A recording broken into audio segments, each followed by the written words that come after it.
कोणाचंही मुलं असू दे, प्रत्येकाला असं वाटतं की आपल्या मुलाचं सुंदर चांगलं भविष्य असावं, चांगलं शिक्षण असावं. मग तुम्ही कडेवर घेऊन भीक का मागता? त्याला भीक मागायची सवय का लावता? ही खरंच यांची मुलं आहेत काही कोणाची मुलं उचलून आणतात?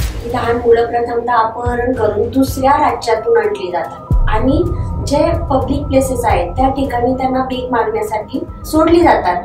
त्यांच्याकडून रोजच्या रोज पैसे मागून घेतले जातात. At the end of day ला त्यांच्याकडून तो हिशोब मिळवला जातो. मुलं ऑलरेडी घाबरलेली असतात आणि त्यांना अजून भीती की तुम्ही मागितली नाही तर तुम्हाला मारून टाकण्यात येईल, त्यामुळे ती करतात.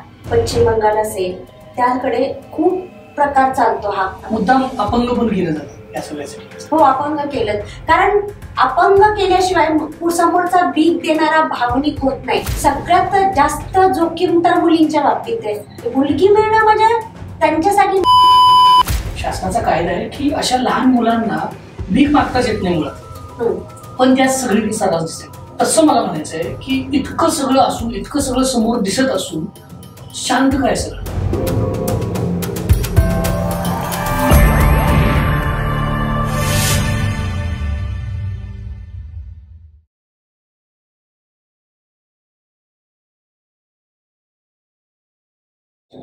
नमस्कार मित्र हो, ब्रेडमध्ये बत्ती पेटवणाऱ्या या कार्यक्रमामध्ये तुमचं स्वागत आहे. मी रवी भिसे.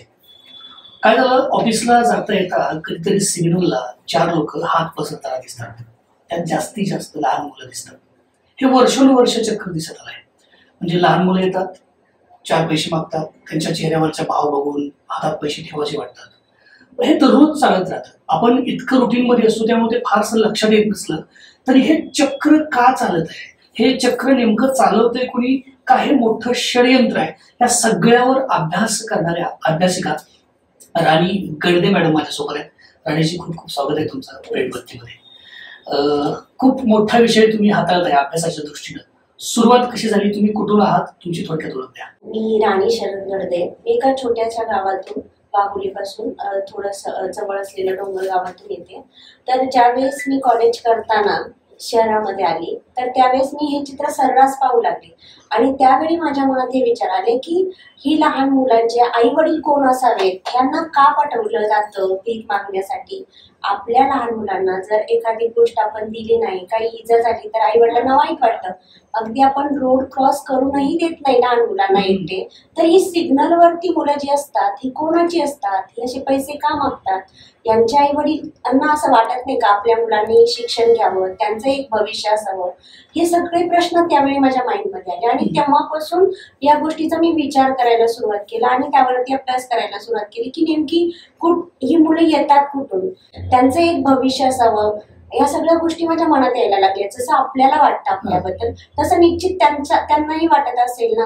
काही अपंग असतात त्यातली, तर हे अपंगत्व त्यांना जन्मानेच आहे की हे अपंगत्व कशाने, नेमके आता रोडवरती आहे ते भीक मागतात, एखादा ऍक्सिडेंट झाला असावा त्यांच्या बाबत आणि हे सगळं होऊनही ते त्याच कृतीत का गुंतलेले आहेत? 1 ते 3 वर्ष, 3 ते 5 वयोगटातील मुलं, फार 15 वयोगटातील मुलं जास्त प्रमाणात दिसून येतात. अशी कोणती घटना होती ज्यावेळी खरं तर भावनेला हात घातला तुमच्या? असं एखादं मूल दिसलं असेल ज्यामुळे वाटलं की आपल्याला याच्यावर अभ्यास करायचा आहे, सगळा विषय समाजासमोर मांडायचा, अशी कोणती घटना होती का विशेष? मी कॉलेजला असताना स्टॉपवरती थांबली आणि एक लहान मूल माझ्या जवळ आलं आणि म्हटलं, दीदी पैसे दो. तर मी त्याला म्हटलं की तुला भूक लागली का? तो म्हटला, मी खाल्लं नाहीये 2 दिवसापासून, मला पैसे हवेत. तर मी म्हटलं, मी माझा टिफिन देते तुला, पण माझ्याकडे पैसे नाही. त्यावेळी मी कॉलेज करायचे आणि फारसं पैसे, पॉकेट मनी वगैरे नसायचे माझ्याकडे. तर तो म्हणला की मला खायला काही नकोय, मला पैसे दे. आणि तो जाईना माझ्यापासून. त्याने माझा दुपट्टा पकडून ठेवला आणि मला STI पर्यंत तिथेच उभं राहिला. मी किती वेळा हुडकवण्याचा प्रयत्न केला पण त्याने ऐकलं नाही की मला पैसे पाहिजे. त्याने माझा डबा स्वीकारला नाही, म्हणजे जेवण नको. त्याला मी बोललं की एखादा वडापाव खाशील का, तर मी तुला घेऊन देईन, पण नाही. आणि त्याला पैसे हवे होते मुळात. तेव्हा मग या मुलाने पैशांचं नेमकं काय करणार? मी आहे, माझ्याकडून 10 रुपये घेतले, नंतर माझ्यानंतर ते लगेच माझ्या मैत्रिणीला पकडलं त्याने लगेच की तू तरी दे. ह्याच्याकडून 2 रुपये 3 रुपये असे करून त्यांच्याकडे बरेचसे पैसे जमा होत असावेत असा मला एक वैयक्तिक अंदाज आला. पण मी त्याच्यावरती काही त्यावेळेस तरी विचार नाही केला. पण दररोजच ही मुलं दिसतात, रोजच आम्ही उभं राहतो तरी ही रोज येऊन पैसे मागतात. पैसे घेतल्याशिवाय ही जात नाही. मग इतकी लहान मुलं ही शिकत का नाही, ही शाळेत का जात नसावी, हे सगळे प्रश्न त्यावेळेस माझ्या मनात म्हणजे आले. काय असतं ते, म्हणजे कुणीतरी कडेवर मूल घेतलेलं असतं, आई असते, कुणीतरी आजोबा असतो, हाताला धरलेलं असतं, ते काय चित्र असतं? खरंच त्यांची मुलं असतात? तुमचा अभ्यास काय त्याच्याबद्दलचा? कोणाचंही मुलं असू दे, प्रत्येकाला असं वाटतं की आपल्या मुलाचं सुंदर चांगलं भविष्य असावं, चांगलं शिक्षण असावं. हे एक आपल्यासारख्या नॉर्मल सगळ्या लोकांची विचार पद्धती आहे. मग ही लोक लहानपणापासूनच त्याला भीक मागण्यासाठी का गुंतवतात हा प्रश्न. की तुमचं मुलं आहे, तुम्ही एखाद्या आश्रमात सुद्धा टाकू शकता, मग तुम्ही कडेवर घेऊन भीका मागता, त्याला भीक मागायची सवय का लावता? मग ही खरं जर तुमची मुलं आहेत तर तुम्ही असं नाही वागणार. कोणताही व्यक्ती आपल्या मुलांसोबत असं वागू शकत नाही, असं माझं वैयक्तिक मत आहे. मग मलाही याबद्दल प्रश्न आहे की ही खरंच यांची मुलं आहेत का ही कोणाची मुलं उचलून आणतात, याबद्दल मलाही प्रश्न आहे. कारण प्रत्येकाला वाटतं ना, मी कितीही गरीब असलो किंवा माझ्याकडे काही नसलं तरी माझ्या मुलाचं भविष्य मला जे मिळालं नाही ते माझ्या मुलाला मिळावं. पण या भिकारी किंवा भीक मागणाऱ्या वर्गाला असं का वाटत नाही की आपल्या मुलाने भीक नाही मागावी म्हणून आपण त्याला चांगलं शिक्षण द्यावं. समजा आपल्याकडे पैसे नाही तर समाजामध्ये असे आश्रम आहेत जिथं तुमची मुलांचा ते सांभाळ करतात, मग तिथे नेऊन का नाही टाकत त्यांना? जर तुमची असेल तर तुम्ही त्याबद्दल विचार करू शकता. पण ती खरंच तुमची आहेत का याबद्दल मलाही शंका आहे की खरंच ही यांची मुलं. हा सगळा अभ्यास करताना अशा धक्कादायक घटना किंवा धक्कादायक वास्तव तुमच्या समोर आले का? हा तुम्ही अभ्यास करत असताना की नाही असं होतं, अशी लोक पुरवले जातात किंवा अशी सगळी ही चेन आहे, असा काय अभ्यास आहे का त्याच्यामध्ये? माझ्या वाचनामध्ये किंवा मी ज्यांच्याशी ह्या गोष्टी शेअर केल्या त्यांच्यामध्ये काही गोष्टी मला अशा जाणवल्या की ही जी भीक मागण्याच्या कामात गुंतवलेली मुलं आहेत यांचं अपहरण केलं जातं आणि अपहरण करून त्यांना या कामामध्ये घुसवलं जातं. त्यांच्याकडून रोजच्या रोज पैसे मागून घेतले जातात. At the end of day ला त्यांच्याकडून तो हिशोब मिळवला जातो आणि त्यातला काही भाग ते ठेवतात आणि दररोज त्या सिग्नलवरती तीच मुलं दिसतात तुम्हाला परत, किंवा फार फार तर त्यांचे सिग्नल चेंज असू शकतात. यावरून आपण प्राथमिक अंदाज काय लावू शकतो की ठीक आहे हे आहेत, पण हे आले नेमकी येण्याचा मार्ग कोणता यांचा? कधी कधी ते एकटंच असतात, मग ते कुठून येतात ही सगळी मुलं? याच्यावरती आपण कधी विचारच करत नाही. त्यावरती आपण परमनंटली असं करू शकत नाही का त्याला आपणही स्वतः काय करत नाही त्याच्यासाठी. एक आजोबा होते, मी ज्या रोडनी कामाला जाते त्या रोडनी ते आजही पैसे मागताना दिसायचे मला. एक दिवस मी थांबून त्यांना विचारलं की तुम्ही पैसे का मागता? तर ते बोलले की माझी सून मला सांभाळत नाहीये. ते मी ऐकलं तर मी बोललं की तुम्ही एखाद्या वृद्धाश्रमात राहणार का? म्हणजे आधी मी त्यांना विचारलं, त्यावेळेस त्यांनी त्यांची प्राथमिक माहिती पूर्ण खोटी दिली की मला मूल नाहीये, मी नगरच्या साईडचा आहे. तर मी म्हंटल मी तुम्हाला एखाद्या वृद्धाश्रमात सोडते जेणेकरून तुम्हाला अशी भीक नाही मागावी लागणार. पैसे तुम्हाला कशासाठी हवेत? पोटासाठी. तर ते बोलले की मी माझ्या बायकोला विचारून सांगतो. तर आधी कोणच नव्हतं, मी एकटाच होतो, अगदी मुलंही नव्हते. मग बायको नंतर ना त्यांची सून एक्झिट झाली की माझी सून म्हणते पैसे आण. त्याच्यानंतर माझं स्वतःचं घर आहे, त्याला मला भाडं द्यावं लागतं, हेही आलं. आणि खूप खूप विचारत गेल्यानंतर त्याने सांगितलं की मी अमुक गावचा आहे, माझी तिथे शेती आहे, आणि तरी ते आजोबा भीक मागतात. नंतरचे महिनाभर ते आजोबा मला त्या रस्त्याला दिसले नाही. त्याचं एकमेव कारण होतं की मी त्यांना सांगितलं मी तुम्हाला वृद्धाश्रमात टाकते. त्या भीतीपोटी ते आजोबा एक महिनाभर तिथे दिसले नाही, पण ते मागत होते. त्यांचा मुलगा असावा, सून होती म्हटलं मुलगा असावा, काहीतरी असावं, आणि ते भाड्याच्या घरात राहते. मग हे जे 5-10 असे त्यांना सवय लागलेली असावी की हे 100 रुपये बाबा माझ्याकडे जमा होतात दिवसाचे. आपल्याला घर बसून कोणी 1 रुपया, 10 रुपये, 5 रुपये कोणीही 1 रुपया देऊ शकत नाही. जर फक्त रस्त्यावरती बसून आरामशीर भेटतात, तेही सकाळचा काही ठराविक वेळ आणि संध्याकाळचा. दुपारचे मला ते आजोबा त्या रूटला कधी दिसले नाहीत, किंवा दुपारी मी कधी जाण्याचा योग आला तर माझ्या रूटला ते कधी दिसले नाही. त्यामुळे माझ्या मनात एक आलं की पैशासाठी एकतर ते पहिल्यांदा त्यांनी स्वतःबद्दल सगळी माहिती खोटी सांगितली, आणि ज्यावेळेस मी सांगितलं की तुम्हाला जर जेवणाचाच प्रश्न आहे तर मी तुम्हाला एका वृद्धाश्रमात देते, तिथे तुम्ही राहा. जेणेकरून तुमच्या खाण्यापिण्याचा प्रश्न मार्गी लागेल. त्यावेळेस त्यांना त्यांची बायको आठवते, त्यांची सून आठवते, मुलगा. त्यानंतर मी पैसे, कोणताही भिकारी घर भाडं देण्यासाठी भीक मागेल का? तर ते बोलले की मला, त्यांनी अमाऊंट सांगितली, मला 1,500 रुपये घर भाडं द्यावं लागतं. आणि खूप खूप बोलल्यानंतर असं कळलं की त्याला जमीनही आहे. मग खरं तर मुलांच्या बाबतीत पण आपण बोलतो, पण वयोवृद्ध असतात ज्यांना त्यांच्या मुलं सांभाळत नाहीये, आणि अशा वयोवृद्ध माणसांना कोणतीही कंपनी असेल, कोणतंही शासन काम देऊ शकत नाही. पण त्यांच्या पोटाला भूक ही लागणार आहे, भूक ही निरंतर राहणार आहे त्यांची. मग त्यांची भूक भागवण्यासाठी जर त्यांची मुलं दुर्लक्ष करतात, तर त्यांच्या मुलापर्यंत पोहोचून की का म्हणजे सांभाळत नाहीये तू तुझ्या, हे सगळं विचारलं पाहिजे. आणि हे सगळं झाल्यानंतर मी म्हणते वृद्धाश्रमाची पण गरज नाही. जर प्रत्येक मुलाने आपल्या आई वडिलांचा सांभाळ केला तर ते दिसणार नाही. तर हे सगळं वयस्कर लोकांबद्दल आपण बोलतो, तीच तसंच त्या लहान मुलांना हे लागू पडतं का? आणि पडत असेल तर ती चेन कशी आहे लहान मुलांची, लहान मुलांना पुरवण्याची, किंवा हे काय दिसतं तुम्हाला? ही जी लहान मुलं आहेत, ही लहान मुलं प्रथमतः अपहरण करून दुसऱ्या राज्यातून आणली जातात. त्या राज्यातून नसतात. पश्चिम बंगाल असेल त्याकडे खूप प्रकार चालतो, हा खूप सर्रास प्रकार लहान मुलांच्या बाबतीत चालू असतो. तर ती दुसऱ्या राज्यात नेऊन सोडली जातात आणि जे पब्लिक प्लेसेस आहेत त्या ठिकाणी त्यांना भीक मागण्यासाठी सोडली जातात. आणि दिवसभरामध्ये त्यांच्याकडून एक भीक गोळा करण्याचंच काम दिलेलं असते, की पैसे गोळा करण्याचे काम लोकांकडून. आणि जितके तुमची धार्मिक स्थळं आहेत त्या ठिकाणी ही लोक भीक मागण्याच्या कामामध्ये असतात, करत असतात, मागत असतात. लोक भावनिक होऊन त्यांना भीक ही देत असतात. लोकांची त्यामागची भावना असते की आम्ही कुठेतरी मदत करतोय, पण नकळत ह्या लहान मुलांना ही सवय लागत असते. आणि एकतर ते वयाने लहान असतात, भविष्याबद्दल कल्पना नसते, आणि कुणीतरी आपल्याकडून हिशोब घेणारे, कदाचित त्यांना टार्गेटही असावं की आज दिवसभर इतके तुझे झाले पाहिजे, टार्गेटही असावं. त्यामुळे ते पोट तिडकीने मागत असतात.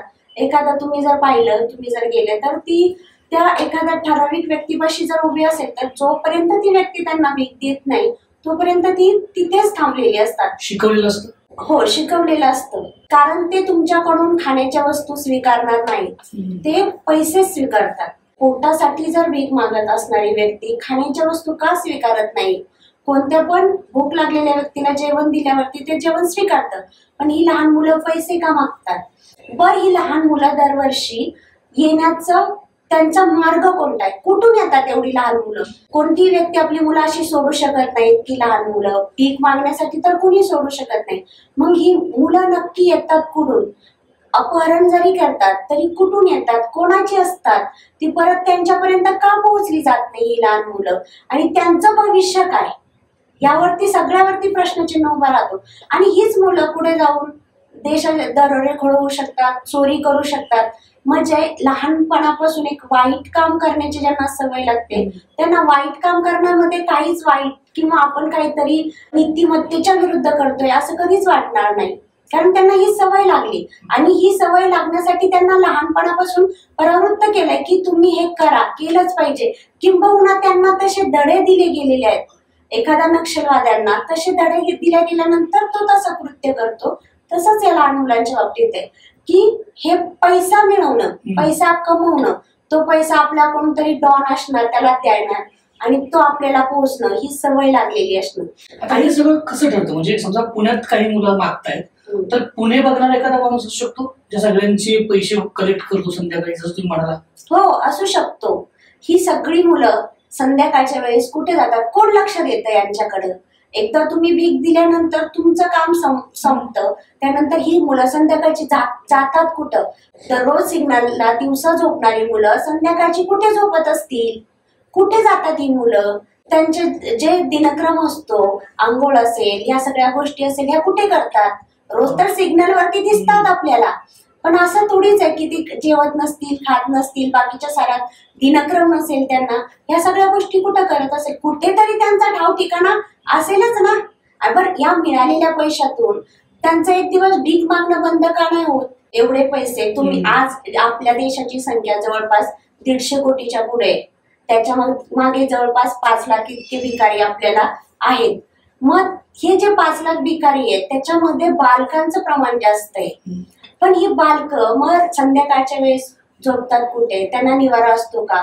भीक मागताना ते त्यांचे चादर ब्लँकेट घेऊन फिरत नाही, पण त्यांना पण झोप आहे, पाऊस आहे, ऊन आहे, वारा आहे, त्यावेळेस कुठे असतात ही बालक? हे सगळं षडयंत्राचाच भाग आहे, सर्कल आहे, षडयंत्राचाच भाग असणार. कारण मग त्यांचे जर पॅरेंट्स आहे तर त्यांच्या पॅरेंट्सला असं वाटत का नाही की आपल्या मुलाचं सुंदर भविष्य असावं. आता या सिग्नलवर काही मुलं जसं अपहरण करून आणतो तर ती चांगलीच असणार मुलं. काही सिग्नलवर अपंग मुलं पण दिसतात. म्हणजे मी माझं उदाहरण सांगतो. आमच्या इथे सिग्नलवर एक चांगली मुलगी होती, भीक मागायची, एक 2-3 वेळा मेसेज पडली होती, लहान होती.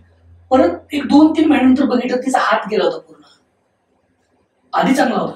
तुम्ही रोज ती मुलगी पाहत होता, पण अचानक तिचा हात नाही, त्यावेळेस तुमच्या मनात काय आलं असावं? मी तिला विचारायचा प्रयत्न केला की काय झाले, पण ती सांगायला तयार नव्हती. ही लोक कधीच सांगत नाही. एकतर त्यांना प्रेशर असतं त्या लोकांचं आणि ते कधीही स्वतःची आयडेंटिटी देत नाही आणि कोणत्याही प्रश्नाचं उत्तर, कारण त्यांना ती ताकीद दिलेली आहे की कोणतीही माहिती सदरची ती कधीही कुणाला सांगत नाही.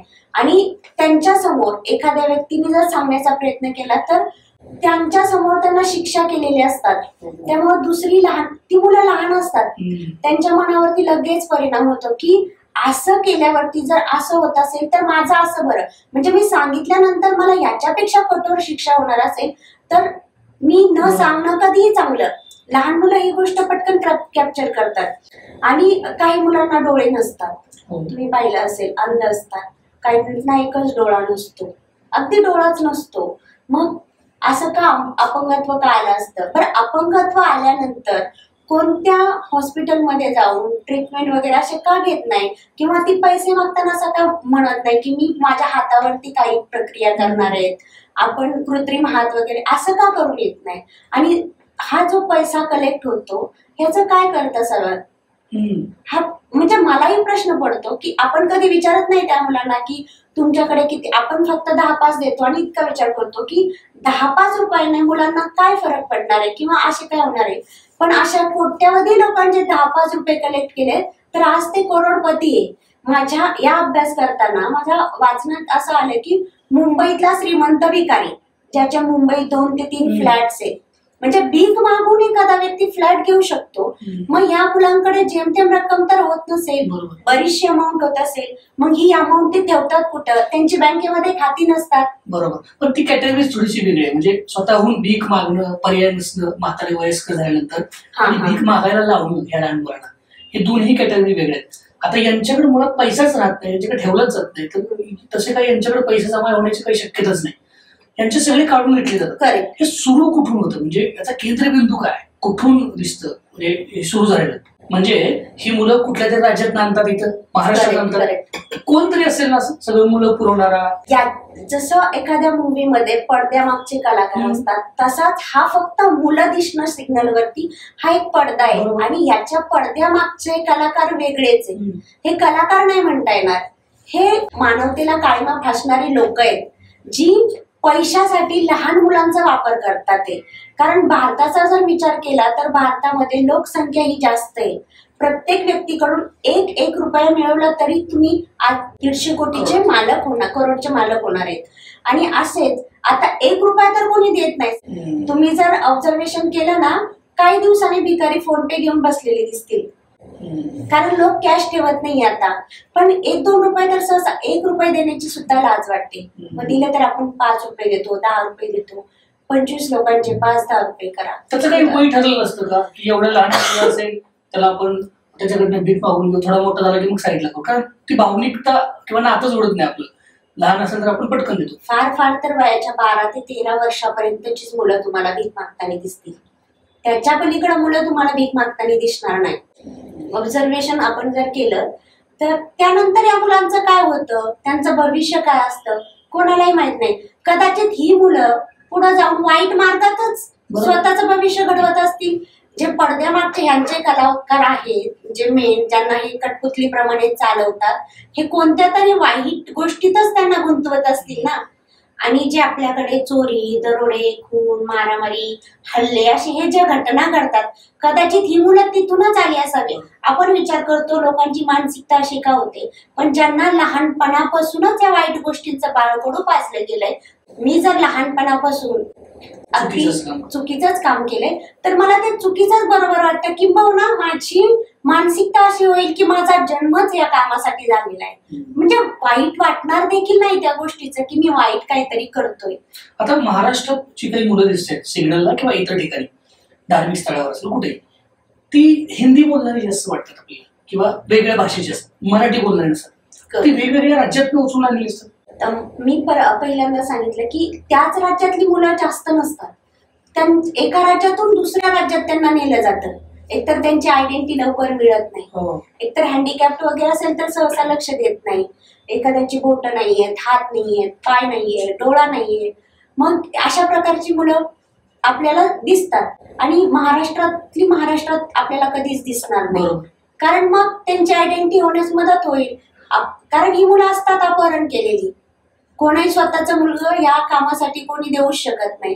असं होऊच शकत नाही. मुळात ही संकल्पनाच होऊ शकत नाही की आपला मुलगा, आपली मुलगी आपण भीक मागण्यासाठी पाठवतो. आता परवा पण एक न्यूज होती की इथलेच पुण्यातलेच मुली पकडताना काही सापडले लोक, महाराष्ट्रातून लोक मग बाहेरच्या देशात, बाहेरच्या राज्यात का बाहेरच्या देशात. ही एक सप्लाय चेन आहे सर. ही त्यांच्या ह्या लोकांची एक सप्लाय चेन आहे. इथून मुलं उचलायची, दुसऱ्या स्टेटमध्ये न्यायची आणि ती ह्या कामामध्ये एंगेज करायची की तुम्ही हे काम करत राहा. मुलं ऑलरेडी घाबरलेली असतात आणि त्यांना अजून भीती की तुम्ही मागितली नाही तर तुम्हाला मारून टाकण्यात येईल. त्यामुळे ती करतात. त्यांच्यामध्ये जर एखादा सुटला पळाला तरी कुठे जाणार आहे? लहान मूल फार तर सुटका कशी करणार आहे? स्वतःची या गोष्टी जाऊ शकत नाही, कुठेच जाऊ शकत नाही. आणि मुळात मग ह्यांचं भविष्य काय होतं? तुम्हाला जो मुलगा दिसतो, मुलगी दिसतो, दररोज तुम्ही त्या रोडनी जाता. मुद्दाम अपंग पण केलं जातं या सगळ्यासाठी. हो, अपंग केलं. कारण अपंग केल्याशिवाय समोरचा भीक देणारा भावनिक होत नाही. आपण काय विचार करतो, हा मुलगा आहे, ह्याला आता लोकही विचार करतात की ह्या व्यवस्थित आहे, ह्याला भीक का द्यायची. पण नाही बाबा, ह्याला हात नाही, पाय नाही, हा काम कसं करणार? किंवा ह्याला जर भीक मागायची सवय जरी लागली तरी हा कोणाचंही काही काम करू शकत नाही. ह्याचं लाईफ आपणही तसाच विचार करतो आणि चला म्हणजे हा नाही काम करू शकत मग ह्याला आपण देऊ, यातून आपल्याला पण पुण्य मिळणार हाही विचार आपण करतो. पण ह्याचं परमनंटली भविष्य काय असेल? आज आपण टेम्पररी ह्याची मदत केली. मी ज्यावेळेस मुलांना मदत केली किंवा त्यांना खायला वगैरे दिलं असेल, मी एक वेळचं दिलं, पण त्यांना वारंवार भूक वारंवार लागणार आहे. नंतर कोण देणार आहे? किंवा मग ह्यांचं भविष्य काय असणार आहे? बरं, आपण ह्यांना घेतलं तर ह्यांचा बॅकबोन काय आहे का? या सगळ्या गोष्टी म्हणजे विचार करायला भाग पडतात. आपल्या देशाच्या दृष्टीने आणि चांगल्या माणूस या दृष्टीने याही मुलांना एक भविष्य पाहिजे.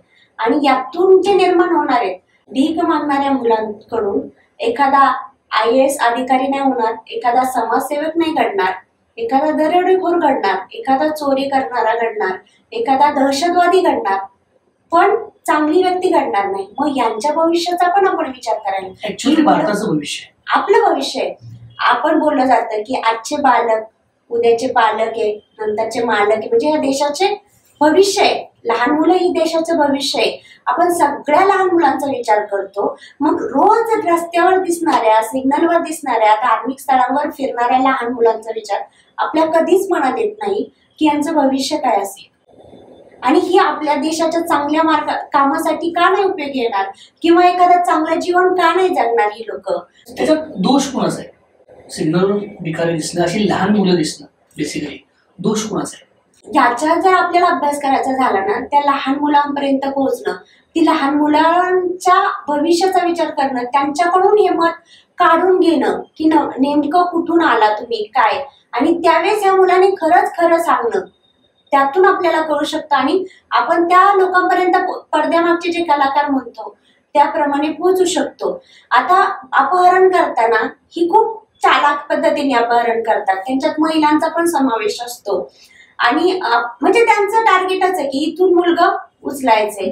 ते कसंही करून ते उचलतात आणि ते मिळवतात. चुकून पोलिसांच्या हाती लागला तर तो मुलगा सुटला आणि म्हणजे तिथं गेल्यानंतर ते त्यांना थोडा वेळ ठेवणार, नंतर त्याही लोकांना सोडून देणार.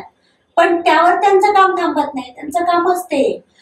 पण आपण जर ह्या लोकांना पूर्णपणे लहान मुलांच्या बाबतीत विचार केला तर हे कुठंतरी स्टॉप होऊ शकतं. आणि याचा सर्वांगीण विचार व्हायला हवा. म्हणजे फक्त एक मी एकटी आहे किंवा एखादी संस्था आहे इतक्यावर वागणार नाही. एवढ्या मोठ्या जनसंख्येच्या देशामध्ये याचा विचार जितका व्यापक होईल, जलद गतीने होईल, तितकं चांगलं होईल. बरोबर. ही जी मुलं आहेत, आता आपण मुलं बेसिकली या विषयावर बोलतोय, ही जी मुलं आहेत ती उद्याचे भविष्य आहे. आपण सगळं बोलतोय याच्यावर कायदा आहे, शासनाचा कायदा आहे की अशा लहान मुलांना भीक मागताच येत नाही मुळात, पण त्यात सगळी सर्रास दिसते. जर थेट दोष द्यायचा तर आपण शासनाला देतो, बरोबर. तसं मला म्हणायचं आहे की इतकं सगळं असून, इतकं सगळं समोर दिसत असून शांत काय सगळं? कुठेतरी शासन पण अंमलबजावणी करण्यास कमी पडते ना. जर तुमची काटेकोररीत्याने कायद्याचं पालन करून जर सगळ्याच गोष्टी घडल्या तर असं दिसणार नाही. आता भिकारी हे कोणी आकाशातून पडत नाही किंवा जमिनीतून उगवत नाही. ही आपल्यातलीच माणसं असतात, आपल्यातलीच मुलं आहेत, ही कुठून तरी आणली असतात, सोडलेली असतात. ह्याचा जर पाठपुरावा केला किंबहुना एकही मुलगा दिसला नाही तर त्यालाही कळण. आणि जनजागृती होणं सगळ्यात महत्वाचं आहे की लोकांनी मुलांना भीक न देणं. भीकच दिली नाही तर तो पुन्हा त्याचे जे कलेक्शन आहे त्याच्याकडे जाणार नाही. जर कलेक्शन मिळणार नाही तर तो मुलांना भीकेला परावृत्त करणार नाही. ह्या सगळ्या गोष्टी, शासनाचा सहभाग, जनजागृती ह्या जर घडल्या तरच कुठेतरी या स्टॉप होऊ शकतात. अन्यथा ह्याचा किती तुम्ही कायदे करा, कितीही कायदे असेल, पण जोपर्यंत कायद्याची काटेकोर अंमलबजावणी होणार नाही तोपर्यंत काहीच होऊ शकत नाही. खरं तर हा फार सुंदर संदेश आहे की आपण एखाद्या लहान मुलाला जर भीक देत असू तर आणखी 4 मुलं आपण भीक मागण्यासाठी तयार करत आहोत. त्यामुळे हा संदेश राणीजी तुम्ही दिलाय तो फार महत्वाचा आणि सुंदर आहे की आपण लहान मुलांना भीक देणं कमी करूया. ते ऑटोमॅटिकली कमी झालं तर ती मुलांना पोहोचवणारी माणसं किंवा किडनॅप करणारी माणसं ऑटोमॅटिकली थांबतील. आता तुम्हाला जर रस्त्यावर, सिग्नलवर एखादं छोटं मुलगा दिसलं भीक मागताना तर पहिल्यांदा मनात काय राग येतो, चीड येते की प्रेम निर्माण होतं? सगळ्यात आधी मला ज्यावेळेस पहिल्यांदा लहान मुलं मला कीव यायची त्यांची फार, की किती वाईट, म्हणजे किती वाईट दिवस आहे या लोकांवरती, किंवा किती आपल्यासारखं लाईफ नाहीये, किंवा आपल्याला असं वाटायचं. त्यामुळे मी द्यायची त्यांना. पण ती मुलं ज्यावेळेस वारंवार हट्ट करायची ना त्यावेळेस मला असं वाटायचं की म्हणजे ही कुठून येतात, काय करतात, हे प्रश्न यायला लागले. पण त्याच्याही पुढे गेल्यानंतर ना यांना एक सुंदर भविष्य असू शकतं. ह्यांचा भूतकाळ हा पूर्ण संपलेला आहे. ही भविष्यात वर्तमानात भीक मागतात पण ह्यांचं भविष्य पूर्ण बाकी आहे.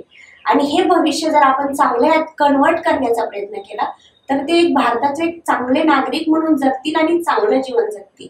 इतकाच माझ्या मनात विचार. काय करायला पाहिजे असं वाटतं? सगळ्यात महत्वाचं म्हणजे जनजागृती, की लहान मुलांना भीक देऊच नका. आणि तुम्ही जी देता ही त्यांच्यासाठी टेम्पररी मदत आहे, आणि टेम्पररी मदत आहे पण ती त्यांच्यासाठी अगदी अयोग्य आहे. ही त्यांना लागलेली एक खराब सवय, आणि ही खराब सवय नको, ही मदत नको. त्यांना शिक्षण कसं मिळेल चांगलं, ती सेल्फ इंडिपेंडेंट कशी होतील आणि स्वतःचं जीवन कसं आपल्यासारखं जगतील याचा विचार होणं गरजेचं आहे. तुम्ही भीक देऊ नका. त्यानंतर जे शासन आहे, प्रशासन असेल आपलं, किंवा काही खाजगी कंपन्या असतात जे सामाजिक कार्य करतात, त्यांनी या मुलांच्या शिक्षणाचा जर खर्च वगैरे केला, किंवा मुलांच्या हॉस्टेल असतात अशी मुलं तिथे नेऊन सोडली. आपण जर ह्या मुलांना तिथे नेऊन सोडलं, असे अपहरण करून किती येतील. जर ही मुलगा अपहरण करूनही रस्त्यावर सोडल्यानंतर यांचं एक भविष्य चांगलं होतंय, अपहरण करणारा थांबेल. मुलगा जर त्याच्यापर्यंत पोहोचलाच नाही कलेक्शन घेऊन, हा पण उचलून जर त्यांना योग्य शिक्षणासाठी पाठवला, अपहरण करता तिथपर्यंत पोहोचणार नाही. तो जर ऍज अ पॅरेंट्स म्हणून आला की मी ह्या मुलाचा पॅरेंट्स आहे, तुम्ही माझा मुलगा आणला, तर आपण त्याला प्रश्न करू शकतो की तू एज्युकेशन का देऊ शकत नाही. जर तुला तुझ्या मुलाला चांगलं भविष्य देता येत नसेल, शिक्षण देता येत नसेल, त्यांनाही आरोग्य आहे, त्यांनाही शिक्षण आहे, हे सगळं देता येत नसेल, तर तू जबाबदारी घेऊ शकत नाही म्हटल्यावर तू प्रश्न पण करू नकोस. तुझ्या मुलाचं आम्ही भविष्य घडवत आणि कोणताही पॅरेंट्स करणार नाही. म्हणून ऍज अ पॅरेंट्स तो तिथपर्यंत पोहोचणार नाहीये, पण तो आज अपहरण करून किती आली. बरोबर. म्हणजे या ठिकाणी लहान मुलं अपहरण होण्याचा विषयही खूप कमी प्रमाणात होईल. त्यांना एक चांगलं भविष्य मिळेल. त्याच्यासाठी म्हणजे ज्या मुलांचे आश्रम असतात, लहान मुलांना शिक्षण दिलं जातं, अशा लोकांनी सुद्धा साथ देणं गरजेचं आहे. आपण ही लहान मुलं तिथं नेऊन त्यांना शिक्षण देऊन त्यांचं एक भविष्य घडू शकतो आणि ते एक भारताचा सुजाण नागरिक म्हणून त्यांचं उर्वरित आयुष्य, जे त्यांचं भविष्य आहे, सगळं स्टॉपला आहे त्यांचं भविष्याच.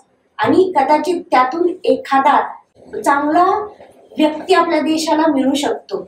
आजपर्यंत कधी ऐकलं का आपण की भीक मागून कोणी IAS झाला, IPS झाला, त्यांनी देशसेवा केली किंवा तो त्याच्यात एंगेज होतात? कारण त्यांना भविष्य नाहीये, त्यांचं भविष्य फक्त वाममार्गासाठी आहे. आणि जर त्याचा उगमच आपण क्लोज केला तर ह्या गोष्टी घडणार नाहीयेत. बरोबर. अलीकडच्या काळात मुलींचं प्रमाण वाढले बरं सिग्नलवर, त्याच्या मागचे काही कारण असेल? सगळ्यात जास्त जोखीम तर मुलींच्या बाबतीत आहे. मुलींचा वापर कितीतरी वाईट वाईट गोष्टींसाठी केला जातो. मुलींची एक सप्लाय चेन असते. मुलगी मिळणं म्हणजे त्यांच्यासाठी महाप्रसाद आहे. खूप साऱ्या वाईट कामासाठी मुलीचा उपयोग होऊ शकतो. त्यांना भीक मागण्यासाठी तर करतातच ते, पण नंतर त्यांना विकलंही जाऊ शकतं.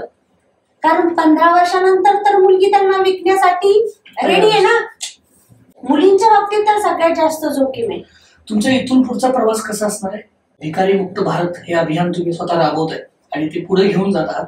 पुढचा प्रवास कसा असणार आहे, कसं नियोजन आहे? यासाठी मी आपल्या प्रशासनाला पण रिक्वेस्ट करणार आहे, पत्रव्यवहार करणार आहे.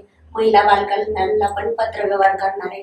त्याचप्रमाणे जे शासन आहे त्यांच्याकडे सुद्धा पत्रव्यवहार करणार आहे. आणि याच्यावरती आपण सगळ्यांनी गांभीर्याने विचार करायला पाहिजे.